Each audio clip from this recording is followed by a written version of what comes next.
بسم اللہ الرحمن الرحیم. ناظرین کرام، آپ دیکھ رہے ہیں پروگرام نئی سوچ اور میں ہوں آپ کا ہوسٹ عبید الرحمن شفیق. ناظرین کرام، ہمارے اس پروگرام کے ہوسٹ جناب افضال احمد صاحب کی غیر موجودگی میں یہ پروگرام ان کی جگہ پہ ہوسٹ کر رہا ہوں. ناظرین کرام، کرپشن ہمارا معاشرتی ایک ایسا ناسور بن چکی ہے کہ جو ہماری معاشرے کی گٹی میں رچ بس گئی ہے. ہر ایک انسان، چاہے اس کا تعلق معاشرے کی اشرافیہ سے ہے، چاہے اس کا تعلق اعلیٰ طبقے سے ہے، چاہے اس کا تعلق مقتدر طبقے سے ہے یا اس کا تعلق معاشرے کے کمزور طبقے سے ہے، ہر انسان جس حد تک، جہاں پر جس کا داؤ لگتا ہے، جہاں پر جس کا ہاتھ پڑتا ہے، وہ اتنی کرپشن، اتنی رشوت، اتنی بدعنوانی کر رہا ہے. جس انسان کا اربوں پہ ہاتھ ڈلتا ہے وہ اربوں کی کرپشن کر رہا ہے، اور جس انسان کا 10 روپے پہ ہاتھ ڈلتا ہے وہ 10 روپے کی کرپشن کر رہا ہے. اگر ہم من حیث القوم دیکھیں تو ہم من حیث القوم بدعنوانی کا شکار ہو چکے ہیں. اسلامی معاشرہ ایک ایسا پاکیزہ معاشرہ ہے جو معاشرے کو ایسے پاکیزہ اصول دیتا ہے جہاں پر نہ کسی قسم کی کوئی رشوت ہوتی ہے، نہ کوئی کرپشن ہوتی ہے، نہ کوئی دھوکہ بازی ہوتی ہے، نہ کوئی ملاوٹ ہوتی ہے. ہمارے ہاں ہوتا کچھ اس طرح سے ہے کہ جب کوئی امیر انسان کوئی گناہ کرتا ہے، کسی کیس کے اندر، کسی کرپشن کے کیس کے اندر ملوث وہ پایا جاتا ہے، تو وہ اپنی طاقت کا استعمال کرتے ہوئے، اپنے پیسے کا استعمال کرتے ہوئے، اپنے رتبے کا استعمال کرتے ہوئے اس کیس سے نکل جاتا ہے. لیکن جب کوئی غریب انسان چھوٹی سے چھوٹی مسٹیک بھی کرے تو اس کو وہاں پر پکڑ لیا جاتا ہے، اس کے اوپر سکنجے کس دیے جاتے ہیں اور اس کو عبرتناک سزا دی جاتی ہے. آپ صلی اللہ علیہ وسلم کے پاس جب ایک فاطمہ نامی عورت کا واقعہ آیا کہ جس نے چوری کی تھی، آپ صلی اللہ علیہ وسلم کے پاس اس قبیلے کے بڑے سردار آئے اور کہنے لگے کہ یا رسول اللہ، یہ فاطمہ قبیلے کی بڑی عورت ہے، آپ اس کو چھوڑ دیجئے. تو آپ صلی اللہ علیہ وسلم نے وہاں پر جو الفاظ فرمائے وہ اسلامی معاشرے کے لیے ایک بہت ایسا اصول ہے جو سنہرے پانی سے لکھنے کے قابل ہے. آپ نے فرمایا کہ اگر یہاں پر محمد کی بیٹی فاطمہ بھی ہوتی اور وہ بھی چوری کرتی تو میں اس کے بھی ہاتھ کاٹ دیتا. تو یہ ہے ایک معاشرے کا انصاف، یہ ہے ایک معاشرے کا حسن جو اسلام دیتا ہے. اور جب اسلامی معاشرہ، کسی معاشرے سے اسلام ختم ہو جاتا ہے، اسلام کی روایات ختم ہو جاتی ہیں، تو وہ معاشرہ پھر کبھی امن و سکون کا گہوارہ نہیں بن سکتا. آج ہمارے معاشرے میں بھی بد امنی ہے، فسادات ہیں. کیوں کہ ہم نے اسلامی روایات کو، اسلام کے دیے ہوئے اصولوں کو چھوڑ دیا. اور ان جو اصول ہم نے چھوڑے ان میں سب سے بڑی جو چیز ہے وہ ہے انصاف کا پہلو ہم نے چھوڑ دیا ہے. ہم نے کرپشن، دھوکہ بازی، رشوت کے بازار گرم کر رکھے ہیں. اسی وجہ سے آج ہمارا پاکستان دیگر کو مسائل کے اندر گھرا ہوا ہے. آج ہم اپنے پروگرام میں اسی موضوع کے اوپر گفتگو کریں گے. ہم نے اپنے پروگرام میں دعوت دی ہے محترم جناب مدنی صاحب کو، جو کہ ایک معروف تجزیہ نگار ہیں. ان کا ایک خاص اپنے تجزیے کے اندر اپنے خاص نظر رکھتے ہیں، اپنے خاص فکر سوچ رکھتے ہیں. آئیے اپنے پروگرام کو ہم ان کی جانب لے کے چلتے ہیں اور ان سے جانتے ہیں کہ اسلام اس حوالے سے ہماری کیا رہنمائی فرماتا ہے. السلام علیکم جناب غلام نبی مدنی صاحب. سب سے پہلے تو وہ آپ کو میں اپنے پروگرام میں خوش آمدید کہتا ہوں. جیسے کہ میں نے تمہید کے اندر بتایا کہ آج ہم کرپشن کے حوالے سے، معاشرتی بدعنوانیوں کے حوالے سے گفتگو کریں گے. تو سب سے پہلے اگر آپ ہمارے ناظرین کو یہ بتا دیں کہ بنیادی طور پر کرپشن ہے کیا. ہم صرف سمجھتے ہیں کہ اگر کوئی انسان اپنے مفادات حاصل کرنے کے لیے کسی کو کوئی پیسے دے کے کوئی چیز حاصل کر لیتا ہے جس جو اس کا حق نہیں بنتا تو صرف اس کو کرپشن سمجھا جاتا ہے. تو کرپشن بنیادی طور پر ہے کیا اور اس کا اطلاق کن کن صورتوں پر ہوتا ہے؟ جی بسم اللہ الرحمن الرحیم. جی کرپشن ایک جو جدید آج کا دور ہے، اس میں ایک رائج جو اصطلاح ہے، اس میں بہت سی چیزیں شامل ہیں. یہ ایک عام یعنی اصطلاح ہے. اس میں رشوت کو بھی داخل کیا جا سکتا ہے، اس میں غبن کو بھی داخل کیا جا سکتا ہے، اور زبردستی کسی چیز کو چھیننا وہ بھی اس میں شامل ہے.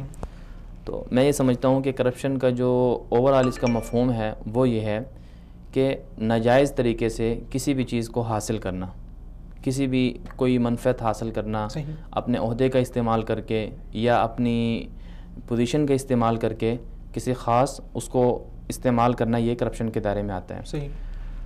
تو کرپشن کا یہ اس کا مفہوم ہے. اس میں اسی زمرے میں ہم اس کو رشوت کو بھی لے سکتے ہیں، کیونکہ جو رشوت ہے اس میں بھی یہی ہوتا ہے کہ انسان جب اپنا کوئی کام کرنا چاہ رہا ہوتا ہے تو دوسرا جو بندہ ہے جو ایک اعلیٰ پوزیشن پہ بیٹھا ہوا ہے، مثلاً ایک کسی کو تھانے میں یا کسی پولیس والے سے اس کا واسطہ ہے، معاملہ درپیش ہے، تو اب اس کے پاس ایک کوئی ایسا ذریعہ نہیں ہے کہ وہ کام ہو جائے. اب وہ پولیس والے کے پاس جاتا ہے، پولیس والا اس کے ساتھ تعاون نہیں کرتا اور اس کو کہتا ہے کہ آپ کا کام ہم نہیں کر سکتے، اور بہت ٹال مٹول جیسے کہ ہمارے معاشرے میں رائج ہے. تو اس سلسلے میں پھر وہ دوسرا بندہ ہے جو جس کو ضرورت ہے, حاجت ہے, اس پولیس والے کو کہتا ہے کہ آپ میرا یہ کام کر دیں, جبکہ وہ اپنی پوزیشن کا استعمال کرتے ہوئے کہتا ہے کہ آپ مجھے اتنا کچھ دیں تو میں آپ کا کام کر دوں گا. تو یہ رشوت ہے. تو گویا کہ رشوت بھی اس میں داخل ہے کرپشن میں. اور اسی طرح کرپشن میں ناجائز طریقے سے اپنے مال کو کسی طریقے سے حاصل کرنا, اور تاکہ کسی کو پتہ ہی نہ چلے, جیسا کہ عام طور پر سرکاری اداروں میں ہوتا ہے, جیسے حکمرانوں کے ہاں ہوتا ہے.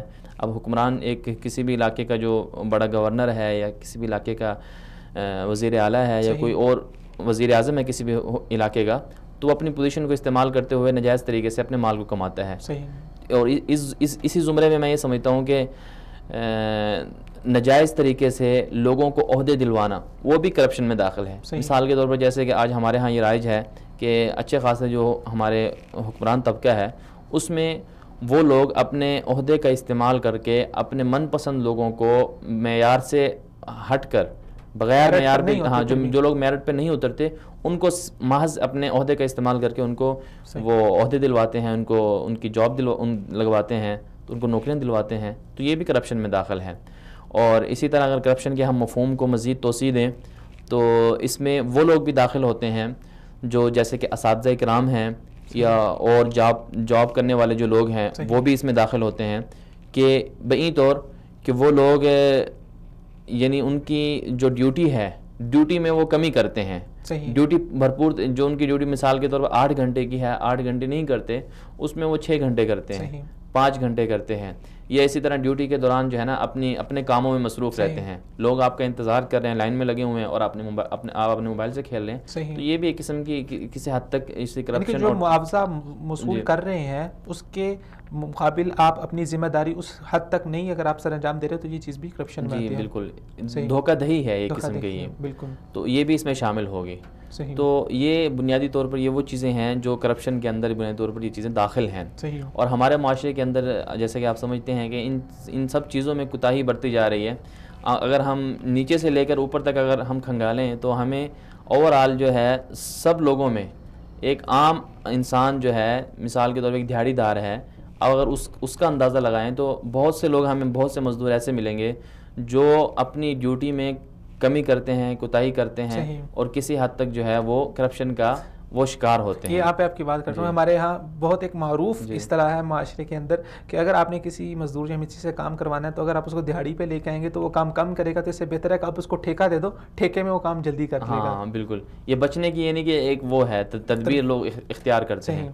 تو یعنی کہ وہی مزدور جو ٹھیکے کے اندر کام 1 دن کے اندر کر رہا ہے, اگر آپ اس کو مزدوری میں لگائیں گے تو وہ 3 دن میں کرے گا. جی بالکل. تو یعنی کہ وہ ایک قسم کا جیسے ہمارے ہاں کس قدر یعنی ہمارے معاشرے کے اندر یہ ایک سوچ وہ ہے. اور اسی طرح اگر کسان کو لے لیں, اگر کسان جو اس طریقے سے پھلوں کی یا جو اپنی کاشت ہے اس کی وہ نہیں کرتا, اور اس میں کسی حد تک جیسے کہ ہمارے ہاں بہت سے علاقے ایسے ہیں جہاں پر پانی صحیح طرح کا استعمال نہیں ہوتا, عام گندگی والا پانی استعمال کیا جاتا ہے, تو وہ بھی ایک قسم کے لوگوں کی مطلب لاپرواہی, لوگوں کے اس کے ذریعے لوگوں کو نقصان ہوتا ہے, تو بھی کسی حد تک کرپشن کے زمرے میں آتا ہے.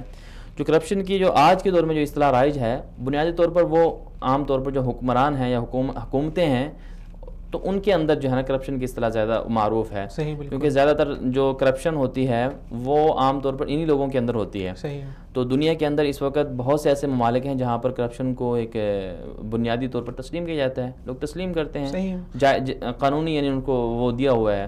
لیکن اس کے علاوہ بہت سے ممالک ایسے ہیں, بلکہ اکثر دنیا کے ایسے ممالک ہیں جہاں پر کرپشن ایک جرم ہے, ایک جرم ہے. اس کی وجہ سے آپ دیکھتے ہیں کہ جاپان میں بھی کئی دفعہ وہاں کے جو اچھے خاصے حکومتی عہدیدار تھے ان کو برطرف کیا گیا, اور جو یورپین ممالک ہیں, امریکہ وغیرہ, ساری دنیا میں اس پر ہنگامے ہوتے ہیں, برطرف کیا جاتا ہے. اور بہت سے لوگ تو ایسے بھی ہیں کہ محض اگر ان پر الزام بھی لگ جائے کرپشن کا تو وہ از خود جو ہے اخلاقی طور پر خود ہی مستعفی ہو جاتے ہیں کہ ہمارے اوپر داغ لگ گیا ہے, تو ہمیں ہمارا بات کی اجازت نہیں دیتی, جی ہمیں خود ہی مستعفی ہو جانا چاہیے. تو بہت سے ممالک ایسے بھی ہیں. تو جبکہ ہمارے ہاں اگر ہم دیکھیں تو ہمارے ہاں اگر اپنی تاریخ پاکستان کی 70 سالہ تاریخ کو اٹھا کر دیکھ لیں تو شروع ہی سے ایک المیہ ہے کہ شروع ہی سے ہمارے جو حکمران ہیں وہ اس میں کسی نہ کسی حد تک مسلط رہے ہیں. اب دیکھیں آج ہم پر جو لوگ حکمرانی کر رہے ہیں تو ایک ہی خاندان, یعنی کہ ایک عرصے سے ایک ہی خاندان اور ایک ہی طرح کے لوگ جو ہے نا وہ آ رہے ہیں آگے. تو عام لوگ آگے کیوں نہیں آ رہے؟ تو جسے ہم کہتے ہیں جاگیردارانہ نظام ہے. تو جاگیردارانہ نظام میں بھی کرپشن ہے کہ آپ اپنے وسائل کو استعمال کر کے لوگوں کو بیوقوف بنائیں اور لوگوں کے ساتھ دھوکہ دہی کریں. تو یہ ہمارے ہاں رائج ہے. صحیح. اچھا یہاں پر آپ نے نظام کی بات کی ہے. اگر ہم نظام کے حوالے سے دیکھیں ہمارے معاشرے کے وہ لوگ جو کچھ پیسے لے کے کچھ مراعات کی عوض اپنے ووٹ دوسرے لوگوں کو بیچ دیتے ہیں, کیا یہ ان کی یہ صورت بھی کرپشن کے اندر آتی ہے؟ جی بالکل, اس میں عوام بالکل داخل ہیں کہ حکومتیں یا حکومتی اہلکار یا سرکاری لوگ از خود کرپشن نہیں کر سکتے. صحیح. ان کو کہیں نہ کہیں سے کوئی نہ کوئی راستہ ملتا ہے, کہیں نہ کہیں سے ان کو کوئی بنیاد ملتی ہے تو وہ ان کو اس کا جواز ملتا ہے, ان کو راستہ نظر آتا ہے. اب جو ہماری, جیسے کہ آپ نے کہا, ہماری جو عوام ہے, ہمارے ہاں یہی تو ہے کہ عوام کے لیے جب الیکشن کے دن آتے ہیں تو ان دنوں میں عوام کے پاس لوگ جاتے ہیں جو ووٹ لینے والے ہوتے ہیں, تو کسی نہ کسی ان کو کہتے ہیں کہ ہم آپ کو فلاں چیز دے دیں گے, آپ کا فلاں کام کروا دیں گے, وہ اس کے بعد ووٹ بیچ دیتے ہیں. تو یہ بھی ایک قسم کی میں سمجھتا ہوں کہ کرپشن کے زمرے میں آتا ہے.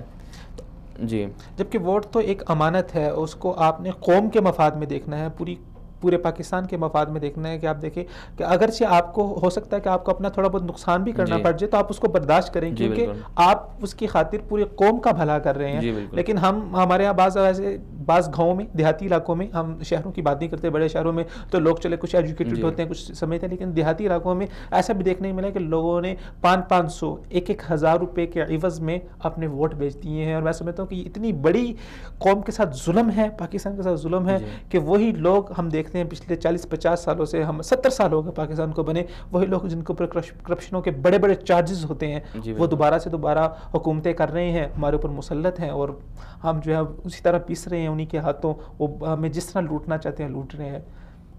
تو خیر یہ ہے کہ کرپشن کے اندر جہاں پر حکمرانوں کا ایک بہت بڑا کردار ہے, وہاں ہمارا عوام کا بھی ایک بہت بڑا کردار ہے کہ ہم خود ان کو منتخب کرتے ہیں تاکہ وہ ہمارے اوپر جو ہے وہ دوبارہ سے کرپشن کرے. اچھا یہاں پر مدنی صاحب ایک بہت اہم پوائنٹ ہے, اس کو ہمارے علماء نے واضح بھی کیا, میں چاہتا ہوں وہ ہمارے ناظرین کے سامنے بھی واضح ہونا چاہیے آپ کی وساطت سے. 2 انسان ہیں, ایک انسان تو وہ ہے کہ جس کے پاس اہلیت ہی نہیں ہے, لیکن وہ کسی جگہ جاب کے لیے اپلائی کرتا ہے یا کسی بھی منصب کے لیے وہ اپلائی کرتا ہے, اس کے پاس اہلیت نہیں ہے, لیکن وہ کرپشن کر کے, پیسے دے کے, رشوت دے کے وہ منصب حاصل کر لیتا ہے. لیکن ایک انسان وہ ہے جس کے پاس اہلیت تو مکمل ہے, لیکن اس کو پتہ ہے کہ معاشرے کا جو صورتحال ہے وہ اس قدر خراب ہو چکی ہے کہ میں پیسے دیے بغیر اس حق پر نہیں پہنچ سکتا, اپنے اس حق کو حاصل نہیں کر سکتا, اپنے اس منصب پر نہیں پہنچ سکتا. تو اب کیا وہ اس بات کا اہل بھی ہے, وہ پیسے دے کر اس عہدے کو حاصل کر رہا ہے, اس منصب کو حاصل کر رہا ہے, یہ چیز بھی کرپشن میں آتی ہے. میں سمجھتا ہوں کہ یہ قسم کی دھوکہ دہی ہے. صحیح. تو اگر آپ چاہتے ہیں, آپ کے اندر اہلیت ہے اور آپ چاہتے ہیں کہ میں اگر اس عہدے تک پہنچنا چاہوں اور اس پوزیشن تک پہنچنا چاہوں اور میں لوگوں کی صحیح معنوں میں وہ کر سکتا ہوں, تو اس کے لیے یہ اس کو جواز نہیں ملتا کہ وہ غلط چیز پر اپنے آپ کو رکھ کر اور پھر اس اچھے عہدے تک پہنچے. تو یہ تو بالکل غلط ہوگا. یعنی کہ اگر آپ کو نظر آ رہا ہے کہ آپ کے اندر اہلیت ہے اور آپ کو وہ عہدہ لینا چاہیے, تو اس کے لیے آپ کو یہ حق نہیں ملتا. ایک کمپنی ہے, اس کی ڈیمانڈ ہے کہ اس عہدے کے لیے, اس منصب کے لیے ہمیں BA یا آپ سمجھ لیں کہ مینیجر کے لیے ہمیں MBA کی ڈگری ہولڈر جو بندہ ہے وہ چاہیے. اب دونوں کے پاس MBA ہے, ایک کے پاس MBA ہے, دوسرے کے پاس MBA نہیں ہے, دوسرے نے MBA نہیں کیا ہوا, تو اب وہ اس بات کا زیادہ اہل ہے کہ وہ اس منصب کے اوپر جائے. لیکن وہ جانتا ہے کہ اگر اس نے پیسے نہ دیے تو وہ انسان جس کے پاس MBA بھی نہیں ہے وہ اس منصب پر فائز ہو جائے گا, تو وہ اس جگہ کا بھی نقصان کرے گا. اگر فار ایگزامپل اگر وہ کسی سرکاری عہدے پہ جا رہا ہے تو وہ قوم و ملت کا بھی نقصان کرے گا. میرے خیال سے اس بارے میں کچھ علماء نے, مثال کے طور پہ شیخ صالح المنجد وغیرہ کے کچھ فتاویٰ جات موجود ہیں, وہ فرماتے ہیں کہ اگر ایسی کوئی صورت ہو تو اس صورت میں انہوں نے کچھ جواز کا حصہ نکالا ہے. جی, اگر واقعی وہ دیکھیں کہ اگر وہ نہیں گئے تو عوام کو نقصان ہوگا, تو اس ضرر سے بچانے کے لیے عوام کو تو پھر تو کسی حد تک گنجائش نکلتی ہے. یعنی کہ اگر ہم جتنی ہماری ڈسکشن رہی ہے, جتنی ہماری گفتگو رہی ہے, اس میں ایک نقطہ جو ہے وہ واضح ہو رہا ہے, اور وہ یہ ہے کہ کرپشن کے اندر یا ہم اصل جو چیز ہے, جس چیز کو اسلام نے مد نظر رکھا ہے, وہ ہے اس امت کی فلاح, وہ ہے پوری قوم کی فلاح. اگر آپ کے اس کام کی وجہ سے آپ سمجھتے ہیں کہ آپ کے نہ جانے کی وجہ سے قوم کو نقصان ہوگا تو آپ جائیں, اور اگر آپ سمجھتے ہیں کہ آپ کے جانے کی وجہ سے آپ حقدار بھی ہیں, لیکن اگر آپ کو یہ لگ رہا ہے کہ آپ کے جانے کی وجہ سے اس قوم کا نقصان ہو سکتا ہے, تو میرے خیال سے اس وقت آپ کو ایک قدم پیچھے ہٹ جانا ہی بہتر ہے. جی بالکل. چلے, یہ تو ایک بہت بنیادی ڈسکشن ہوگی کرپشن کے حوالے سے. اب ہم آتے ہیں اسباب کی طرف اس کے اسباب کیا ہیں؟ کن اسباب کی وجہ سے ہمارے معاشرے میں کرپشن اس قدر عام ہو گئی ہے؟ اس کی سب سے بڑی جو وجہ ہے، بڑا جو اس کا سبب ہے وہ یہ ہے کہ عوام میں اویئرنیس نہیں ہے. صحیح. عوام میں ایک تعلیمی طور پر عوام پیچھے ہے. صحیح. تو جہالت یہ سمجھ لیں، یا عام طور پر یہ سمجھ لیں کہ لوگوں کو ایک تساہل ہے، ایک غفلت ہے. صحیح. تو یہ ایک بنیادی وجہ ہے. تو اب عام طور پر اگر عوام کے اندر تعلیم ہو، عوام کو آگاہی ہو، تو عوام کبھی بھی اپنے حکمرانوں کو یا اپنے سے جو بڑے طبقے والے لوگ ہیں، جن تک ان کی رسائی ہے، جن تک ان کو جانا پڑتا ہے، جن تک ان کو جانا ضروری ہوتا ہے، تو ان کو کبھی بھی کرپشن نہ کرنے دیں. صحیح. اب مثال کے طور پر آپ دیکھ لیں، اگر ایک عام آدمی کو پولیس کے محکمے سے وابستہ پڑتا ہے تو اور وہ دیکھتا ہے کہ وہاں پر جب میں جاؤں گا وہاں جا کر میرا کام بغیر پیسے دیے نہیں ہوتا ہے، بغیر پیسے دیے نہیں ہوتا ہے، مجھے اس کو پیسے دینے پڑتے ہیں، تو پھر وہ اس کو پیسے دے دیتا ہے، یعنی اس کو ایک راستہ مہیا کر دیتا ہے. بالکل صحیح. تو عوام کو ایک یعنی اگر اس کو آگاہی ہوتی تو وہ کبھی بھی ایسا نہ کرتا. تو ایک بنیادی وجہ یہ ہے کہ تعلیم سے عوام دور ہے اور عوام کو آگاہی نہیں ہے، اس وجہ سے اس میں مطلب کرپشن ہماری کوشش ہوتی ہے کہ یار پہلے کوئی بندہ ڈھونڈ لو. ہم نے کسی سرکاری ادارے میں کام کے لیے جانا ہے تو ہماری کوشش ہوتی ہے کہ یار پہلے کوئی بندہ ڈھونڈو، کوئی تعلق ڈھونڈو کہ یار چلو اس کو 2-4 پیسے دے کے کام اگر ہو جاتا ہے تو ہماری کوشش ہوتی ہے کہ اولین ہماری ترجیح ہوتی ہے کہ ہم پیسے دے کے کام کروا لیں. ہم لوگ محنت کرنے سے کتراتے ہیں، ہمیں پتہ ہے کہ یار وہاں پہ جا کے لائن میں لگنا پڑے گا، وہاں پر جا کر اس طرح ہونا پڑے گا. ظاہر بات ہے کہ ہم لوگ ہی رہے ہیں، ہم وار کر رہے ہیں لوگوں کے لیے رشوت کی. اور دوسرا جی بالکل، اور دوسرا میں یہ سمجھتا ہوں کہ عوام کے اندر ایک کسی چیز کو بدلنے کا جذبہ نہیں ہے. صحیح. کسی چیز کو بدلنے کا جذبہ نہیں ہے، قوت نہیں ہے. ہر بندہ یہ چاہتا ہے کہ یار ٹھیک ہے، میں اگر کھڑا ہوں گا، میں اگر اس برائی کے خلاف بولوں گا تو ممکن ہے میرا کام نہیں ہوگا، میں بہت سے مسائل میں الجھ جاؤں گا، مجھے مقدمات کا سامنا کرنا پڑے گا. تو ان چیزوں سے وہ ڈر جاتا ہے اور وہ اپنے طور پر اپنے آپ کو استعمال نہیں کرتا، اپنی قوت کو، اپنے ارادے کو استعمال نہیں کرتا ہے. حالانکہ آپ صلی اللہ علیہ وسلم کی حدیث ہے کہ آپ صلی اللہ علیہ وسلم نے فرمایا کہ اگر تم برائی کو دیکھو تو تمہیں اختیار ہے، اگر ہاتھ سے روک سکتے ہو تو اس کو ہاتھ سے روکو. اگر ہاتھ سے روکنے کی طاقت نہیں ہے تو پھر اس کو زبان سے روکو. زبان سے نہیں تو کم از کم دل میں تو برا جانو.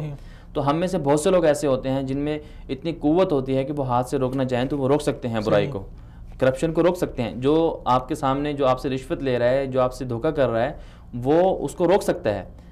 ایسے لوگ ہوتے ہیں، ان میں طاقت ہوتی ہے، لیکن وہ نہیں روکتے ان کو. اچھے خاصے پڑھے لکھے لوگ ہوتے ہیں، اچھے خاصے عہدیدار ہوتے ہیں. اب یہاں ایک مسئلہ، یہ دلچسپ بات یہ بھی ہے کہ ایک ادارے کا بندہ دوسرے ادارے کو جب دیکھتا ہے کہ وہاں پر بدعنوانی ہو رہی ہے تو وہ اس کا ساتھ دیتا ہے.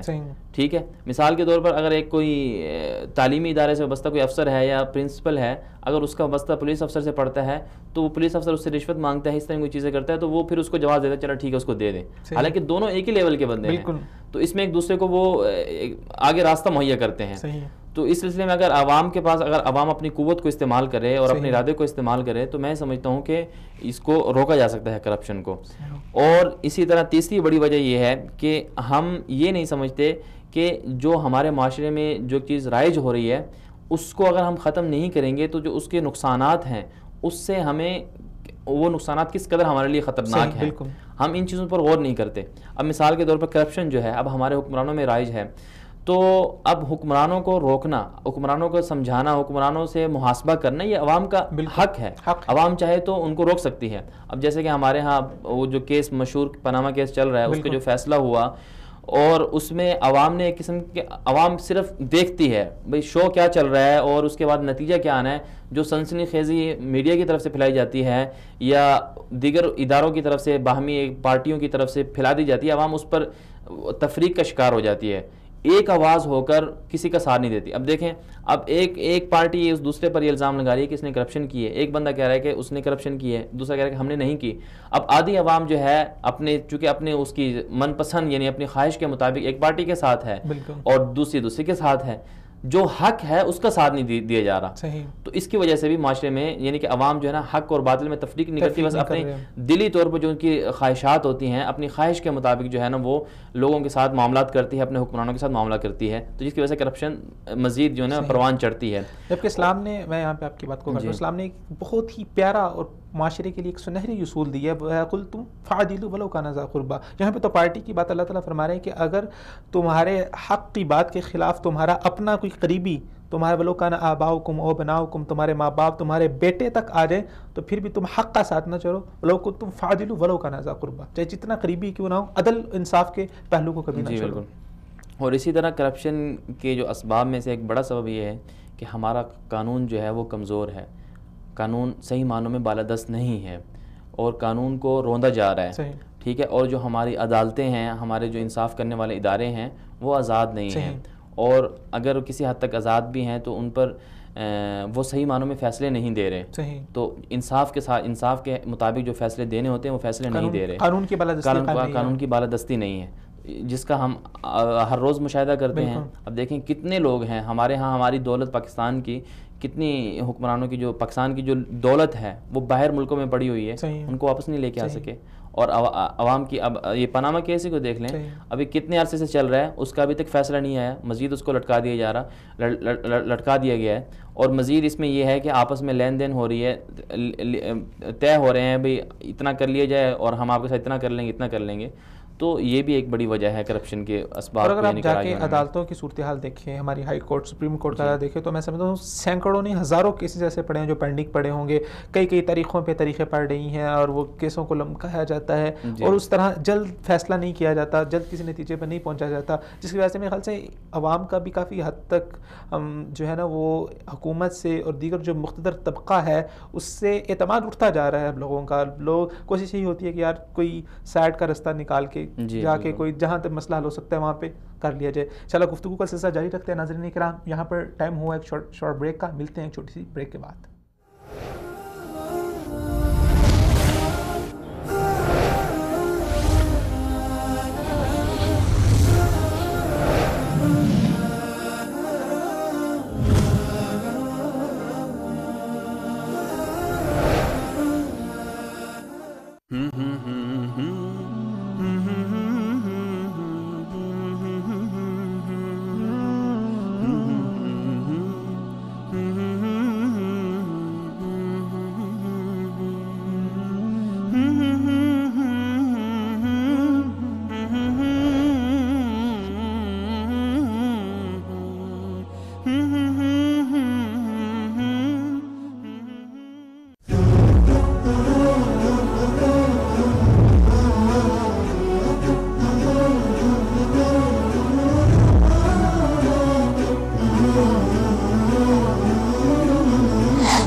ویلکم بیک ناظرین، آپ کو پروگرام میں پھر سے خوش آمدید کہتے ہیں.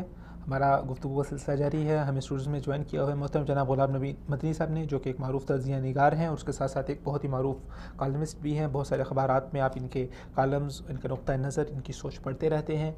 ہماری گفتگو چل رہی تھی کرپشن کے حوالے سے، اور بریک پہ جانے سے پہلے ہم بات کر رہے تھے کرپشن کے اسباب کے اوپر، اور جو اس میں سب سے اہم سبب تھا وہ یہ تھا کہ قانون کی بالادستی قائم نہیں ہے، عوام کے اندر شعور کو بیدار نہیں کیا گیا، عوام کے اندر جہالت ہے، عوام خود کرپشن کی راہ ہموار کرتی ہے، عوام کی خود کوشش ہوتی ہے کہ کوئی شارٹ کٹ، کوئی باہر کا رستہ، کوئی سائڈ کا رستہ اختیار کیا جائے. بہت سارے اسباب ہیں. آئیے ہم اپنے اسٹوڈیو گیسٹ جناب غلام نبی مدنی صاحب سے جانتے ہیں کہ جناب غلام نبی مدنی صاحب، بحیثیت مسلمان ہمارا ایک فرض بنتا ہے کہ ہم اسلام سے بھی جانیں کہ اسلام کا نقطہ نظر کیا ہے کرپشن کے حوالے سے. تو اسلام ہماری کیا رہنمائی کرتا ہے، یا جو کرپشن کرتا ہے اس کے بارے میں کیا وعید ہے، جو اسلام نے اس کے بارے میں کیا وعید سنائی ہے؟ جی، اسلام بنیادی طور پر تمام انسانوں کی فلاح چاہتا ہے، تمام انسانوں میں باہمی محبت اور اخوت کا رشتہ قائم رہے. اسلام اس کا دعوے دار ہے، اور اسلام نے سب سے پہلے دنیا کو آ کر یہ سبق سنایا کہ سب سے پہلے اپنی ذات سے پہلے ہمیشہ دوسروں کا نفع مقدم رکھا جائے، دوسروں کا خیال رکھا جائے، دوسروں کے ساتھ جو حسن سلوک، رشتہ داروں کے ساتھ جو بہترین معاملہ، محتاجوں کی جو فکر مندی اور ان کی دیکھ بھال، اور اس طرح کی جتنی بھی اخلاقیات ہیں بنیادی، وہ اسلام نے ہمیں دی آ کر. تو اسلام اس سلسلے میں بنیادی طور پر تمام مذاہب میں بالا ہے، اور تمام مذاہب میں یکتا ہے کہ جو دوسروں کی نفع رسانی کے لیے جس نے ہمیں بنیادی طور پر بہت سا فلسفہ پیش کیا ہے. تو بنیادی طور پر اگر دیکھا جائے قرآن پاک کے اندر، تو اللہ تعالیٰ نے قرآن پاک کے اندر واضح ارشاد فرمایا وَلَا تَأْكُلُوا أَمْوَالَكُمْ بَيْنَكُمْ بِالْبَاطِلِ، کہ آپس میں ایک دوسرے کا مال باطل طریقے سے نہ کھایا جائے، تم نہ کھاؤ. تو باطل طریقے سے اب کرپشن کے اندر جو مال جو لوگ جمع کرتے ہیں، جو کرپٹ لوگ ہوتے ہیں، بددیانتی کرتے ہیں اور دھوکہ دہی کرتے ہیں اور خیانت کرتے ہیں، وہ حقیقتاً یہی ہوتا ہے کہ باطل طریقے سے، ناجائز طریقے ہی سے عوام کا مال یا دوسروں کا مال وہ کھاتے ہیں. تو کرپٹ لوگوں کے لیے جب اللہ تعالیٰ نے ایک چیز سے روک دیا ہے تو انہیں واقعی ہی اسے رک جانا چاہیے. اور اسی طرح رسول اکرم صلی اللہ علیہ وسلم کا ارشاد پاک ہے، آپ نے فرمایا کہ من غش فلیس منا، کہ جو انسان ملاوٹ کرتا ہے وہ ہم میں سے نہیں ہے، یعنی وہ مسلمانوں کی طرح نہیں ہے.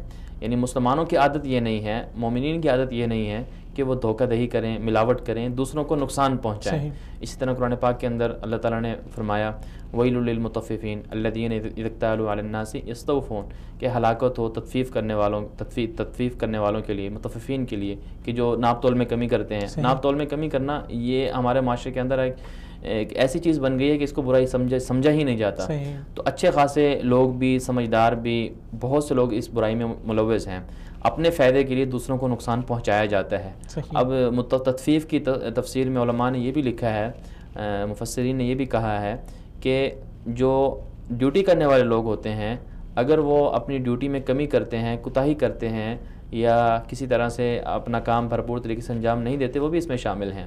اگر آپ کے 8 گھنٹے ڈیوٹی ہے، آپ اس میں 5 گھنٹے ڈیوٹی کرتے ہیں، یا وقت سے پہلے چلے جاتے ہیں، یا لیٹ آتے ہیں اور پھر بر وقت اپنی حاضری کو لگوا دیتے ہیں، تو یہ سب چیزیں اس میں شامل ہیں. ان کے لیے اللہ تعالیٰ نے وہی فرمایا ہلاکت ہو ان کے لیے. تو یہ بنیادی طور پر یہ وہ آیات ہیں، وہ احکام ہیں جو اسلام ہمیں دیتا ہے کہ ہمیشہ دوسروں کا فائدہ مقدم رکھا جائے اور دوسروں کو نقصان وغیرہ نہ پہنچایا جائے. اب کرپشن میں ہوتا یہی ہے کہ جیسے اب رشوت ہے، رشوت کے اندر بھی یہی ہوتا ہے کہ اپنے فائدے کے لیے دوسروں کا نقصان کیا جاتا ہے. ایک غریب آدمی، وہ اپنا پیٹ نہیں پال سکتا، اپنے بچوں کی دیکھ بھال نہیں کر سکتا. اب جب وہ ہسپتال میں جاتا ہے تو اس کا علاج نہیں کیا جاتا، اس سے پیسوں کا مطالبہ کیا جاتا ہے. اور اگر اس پر کوئی ظلم کر دے، اگر وہ تھانے میں جاتا ہے تو تھانے والے اس کی بات نہیں سنتے کیونکہ وہ غریب ہے. اور اگر اس کے کیس کو آگے بڑھانا ہو تو وکیل اس سے پیسوں کا مطالبہ کرتے ہیں، جج ان سے پیسے مانگتے ہیں، یا رشوت دے کر اس کا کام ہوتا ہے. تو کتنی بڑی ہمارے لیے افسوسناک صورتحال ہے ہمارے معاشرے کے لیے.